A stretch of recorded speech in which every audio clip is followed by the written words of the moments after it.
Hello बच्चों, Vidyavahini channel में आप सबका स्वागत है। बच्चों, मैं संजीवनी शिंदे। मैं आपकी 7वीं कक्षा की सुलभ भारती हिंदी पुस्तक लेकर आई हूँ। बच्चों, इस पुस्तक के बारे में हम जानकारी लेंगे। देखो बच्चों, इस पाठ्य पुस्तक में बहुत सारे हिंदी पाठ हैं जिसको हमें साल भर में पढ़ना है। आपकी अभी अभी छुट्टियां ख़त्म हो गई है। छुट्टियों में आपने बहुत सारी मस्ती की होगी, बहुत सारा खेल खेला होगा, बहुत मज़े के दिन गुजारे होंगे। अब पाठशाला शुरू हो गई। पाठशाला शुरू हो गई का मतलब ये नहीं है कि बुरे दिन आ गए। अब भी अच्छे अच्छे दिन आ गए, आ जाएंगे, क्योंकि महीना, 1.5 महीना, 2 महीना आप अपने मित्रों से नहीं मिले। अब पाठशाला शुरू हो गई, मित्रों से मिल गए होंगे। आप जहाँ भी घूमे होंगे उसकी बातचीत अपने मित्रों के साथ करते होंगे, बातें होती रहेगी। आपने कुछ नया देखा होगा, वह आप अपने मित्रों से बात करोगे और ऐसे ही अपना ज्ञान एक दूसरे को देते रहेंगे। तो देखो, अपना जो पहली इकाई का पाठ है, 7वीं कक्षा की पुस्तक में पहली इकाई का जो पाठ है वह है वाचन मेला। जो आपको अगर याद है तो 6ठी कक्षा में पहला पाठ था मेला। मेला यानी वह मेला जहाँ आपको जो अलग अलग बातें दिखाई दे रही थी।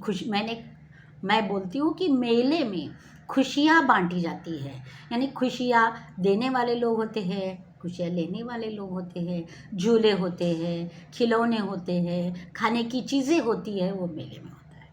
लेकिन यह मेला, आपकी पाठ्य पुस्तक में जो मेला है वह मेला वो वाला नहीं है।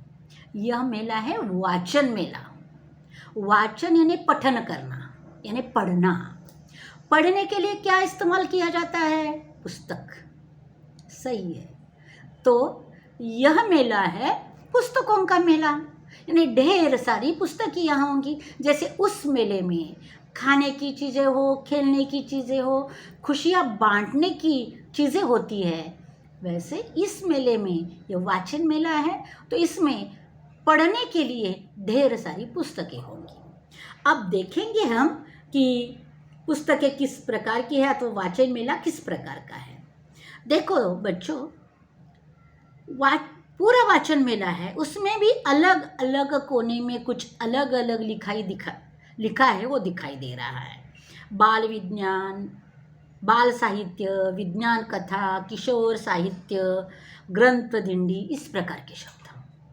अब इनके बारे में बोलने जा रहे हैं। बाल साहित्य यानी छोटे बच्चों का साहित्य, जिसमें छोटी छोटी कहानियाँ होती है, चित्र होते हैं, छोटे छोटे शब्द होते हैं, नई नई चीज़ों का चित्र के रूप में उनको ज्ञान दिया जाता है।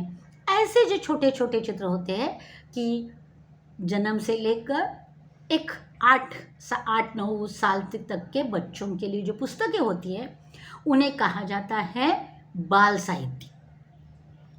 विज्ञान कथा यानी शास्त्र पर आधारित जो भी कथाएं हैं वह सब विज्ञान कथा में आता है। देखो, हम जब पढ़ने लगते हैं, आप तो अभी 7वीं कक्षा में हो, कई बच्चे होंगे कि ढेर सारा उन्होंने पढ़ा होगा, कई बच्चे हो कि जो अभी अभी पढ़ने की शुरुआत कर रहे हैं, यानी पाठ्य पुस्तक हर कोई पढ़ता है, पढ़ना ही पड़ता है, क्योंकि परीक्षा होती है, उत्तर याद करने हैं, उत्तर कंठस्थ करने हैं, फिर उसको परीक्षा में लिखना है, उसके लिए तो पाठ्य पुस्तक पढ़ना ही पड़ता है। क्योंकि हम, यानी तुम मन में सोचो या ना सोचो, आपकी टीचर बोलती है या आपके मम्मी पापा बोलते हैं तो आपको पढ़ना पड़ता है। वह पढ़ना यानी जो है ज़्यादा का वाचन नहीं है। तो अगर वाचन करना है तो पाठ्य पुस्तक छोड़कर कोई स्टोरी बुक पढ़ना, जो छोटी छोटी कथाएं पढ़ना, छोटी छोटी कहानियाँ पढ़ना, चित्र वाले बुक्स देखना, ये सब होता है जो पढ़ना, यानी अवान्तर वाचन जो है वो करना पड़ता है। तो कोई विज्ञान कथा पढ़ता है, किसी को छोटी छोटी कहानियाँ ये अच्छी लगती है, परी कथाएँ अच्छी लगती है, यानी हर एक की जो है यानी अपने अपने मनपसंद पसंद की चीज़ें अलग होती है। तो इसमें ई बुक्स भी आते हैं, ऑडियो बुक्स भी आते हैं, यानी जो है वह पट जैसे पन्नों वाली, यानी आपके सामने अभी 7वीं का पुस्तक है जो कागज़ के पन्नों का है, वो वैसे नहीं होता, तो ई बुक्स होते हैं या ऑडियो बुक्स होते हैं। अब देखिए किशोर साहित्य, किशोर साहित्य जो है वह होता है किशोरों के लिए। किशोर किसे कहते हैं? 9 साल से ऊपर वाले बच्चे लड़के हो या लड़की, और जो 15-16 साल तक के बच्चों को किशोरवयीन कहते हैं, यानी उनके उम्र को किशोरवयीन उम्र कहते हैं। तो इस उम्र में यानी 9 से 15-16 साल के बच्चों तक जो बच्चे हैं वह जो साहित्य पढ़ते हैं उसे किशोर साहित्य कहा जाता है। वो किशोर साहित्य की बुक्स अलग अलग रखी हैं, और लास्ट में कोने में दिख रहे हैं कि बड़े बड़े लोग वहाँ खड़े हैं, तो बड़े लोगों के लिए, बड़े लोगों के उपयोगी उपन्यास होंगे, कहानियाँ होंगी या अन्य कई प्रकार के बुक्स होंगे जो उधर लिखे हुए पुस्तकें रखी हैं। तो देखो बच्चों, इस प्रकार उम्र के हिसाब से पुस्तक अलग अलग होते हैं। आप जिस उम्र में हो उस उम्र के विभाग में आपको जाना चाहिए और वहाँ की पुस्तक ढूंढनी चाहिए और खरीद कर पढ़नी चाहिए। इस प्रकार वाचन मेला होता है। अब देखिए यहाँ नीचे एक चित्र है जिसमें स्कूल के गणवेश में बच्चे हैं, कुछ लड़कियां हैं कुछ लड़के हैं, और उनके कंधे पर उन्होंने जो पालकी है वो उठा कर रखी है। जैसे देखो आपने कभी गांव में देखा होगा, जो गांव में भगवान का मेला लगता है ना, तो उसमें देखा होगा कि भगवान की पालकी निकलती है, गांव में पूरे घूमती है और वापस मंदिर में चली जाती है। तो उस पालकी में उस मंदिर का भगवान की मूर्ति को बिठाया जाता है और सब लोग बहुत ही श्रद्धा से उसे नमस्कार करते हैं और अपना सिर झुकाते हैं। वैसे देखो कल्पना कितनी अच्छी है। वैसे इन बच्चों ने ग्रंथ दिंडी, जो सामने बोर्ड दिखाई दे रहा है, ग्रंथ दिंडी निकाली है कि ग्रंथ को यानी पुस्तकों को उन्होंने पालकी में रखा है और चाह रहे हैं कि आपके जैसे बच्चे उस पालकी की ओर नम्रता से देखें, श्रद्धा से देखें और उसे जान ले। तो देखो इस प्रकार जो है वह ग्रंथ दिंडी में निकाली जाती है। अब वहाँ दूसरा भी एक बोर्ड है जिस पर लिखा है पुस्तकों से पाए शान, तो पुस्तकों में समाये विज्ञान, यानी पुस्तकों में ढेर सारा ज्ञान भरा हुआ होता है। और पुस्तक एक ऐसी चीज़ है, जैसे है ये ऑनलाइन निकलने के कारण देखो समझ लो कि अभी मैं लेक्चर दे रही हूँ, बंद हो जाने के बाद फिर एक बार आप शुरू कर सकते हो, फिर दोबारा शुरू कर सकते हो, 3 बार 4 बार 5 बार, कभी जितना चाहे उतनी बार आप शुरू कर सकते हो।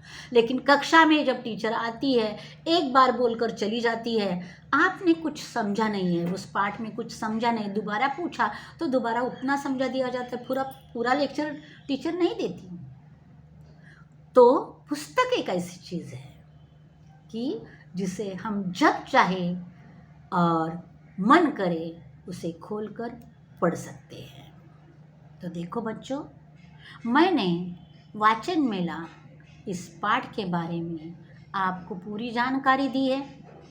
आपको इस चित्र को, वाचन मेला चित्र को ध्यान से देखना है और इसको जानना है। कोई शब्द ना समझे, इसके बारे में क्या शब्द होगा ना समझे तो दोबारा यह वीडियो शुरू करना है, फिर सुनना है और वाचन मेला पर कम से कम 10 वाक्य अपनी काफ़ी में लिखना है। काफ़ी और कलम निकालना इसके बाद और 10 वाक्य उस पर लिखना है। देखो बच्चों, काफ़ी यानी नोटबुक, कलम यानी पेन से आपको लिखना है जो आप आज के वाचन मेला पाठ में आपने क्या पढ़ा। अब देखेंगे बच्चों, यहाँ यह पाठ समाप्त होता है। जल्दी ही बहुत अच्छी सी एक कविता है अगली, फूल और कांटे। फूल और कांटे कविता में कवि ने बहुत कुछ अच्छा कहा है, वह समझाने के लिए मैं जल्द ही आऊँगी और हम फिर मिलेंगे। तब तक धन्यवाद बच्चों। राह देखो फूल और कांटे की वीडियो की।